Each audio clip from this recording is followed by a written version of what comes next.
Projection का सिद्धांत। ब्रह्मांड एक गतिशील विचार के रूप में। कार्डिक सिखाते हैं कि दृश्य ब्रह्मांड दिव्य इच्छा के प्रक्षेपण का परिणाम है, जो सार्वभौमिक कॉस्मिक फ्लूइड पर है, जो मूलभूत पदार्थ है जिससे सब कुछ उत्पन्न होता है। यह फ्लूइड, जो मानवीय संवेदी दृष्टि से अदृश्य है, ईश्वर के सृजनात्मक विचार का संचार माध्यम है। जैसे प्रकाश अंतरिक्ष में फैलता है, वैसे ही दिव्य विचार अनंत में फैलता है, जो पदार्थ को आकार, ऊर्जा और गति प्रदान करता है। आधुनिक शब्दों में कहें तो कॉस्मिक फ्लूइड ब्रह्मांड का मूल क्षेत्र है।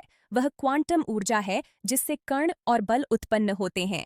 आधुनिक भौतिकी इस सिद्धांत का वर्णन एकीकृत क्षेत्र या क्वांटम शून्य के रूप में करती है, जिसमें ऊर्जा के उतार चढ़ाव भरे होते हैं, जो समय, स्थान और पदार्थ का जन्म देते हैं।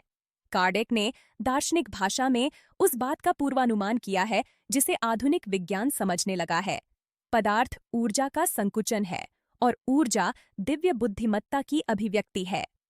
प्रोजेक्शन के सिद्धांत के अनुसार सृष्टिकर्ता सीधे प्रत्येक कण पर कार्य नहीं करता, बल्कि अपनी इच्छा का अनुवाद करने वाले अपरिवर्तनीय नियमों के माध्यम से करता है।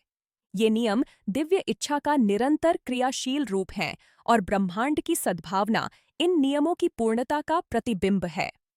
जो लोग प्रकृति की शक्तियों, गुरुत्वाकर्षण, चुंबकत्व, विद्युत को कहते हैं, वे एक ही सार्वभौमिक सिद्धांत के विभिन्न अभिव्यक्तियां हैं, जो सर्वोच्च बुद्धिमत्ता द्वारा शासित हैं।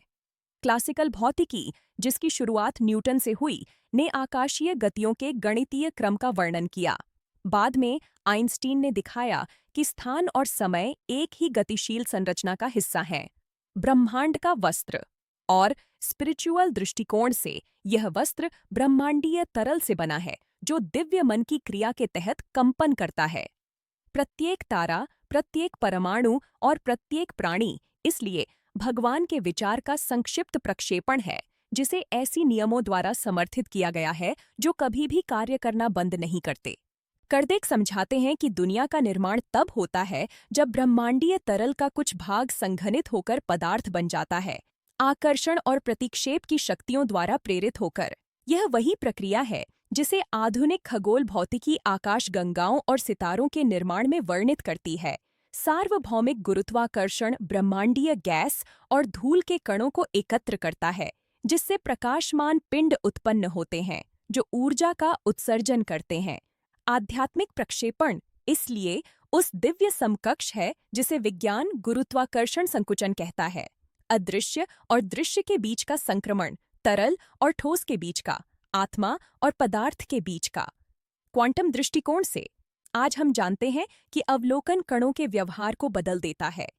यह दर्शाता है कि चेतना वास्तविकता के सृजन में भाग लेती है। कार्डिक की धारणा को मान्य करता है कि विचार शक्ति है और आत्मा ब्रह्मांड का एजेंट है। दिव्य प्रोजेक्शन निरंतर है। दुनिया एक बार नहीं बनाई गई है, बल्कि हर पल बनाई जाती है, प्रेम और सर्वोच्च बुद्धिमत्ता की स्थिर कंपन से समर्थित।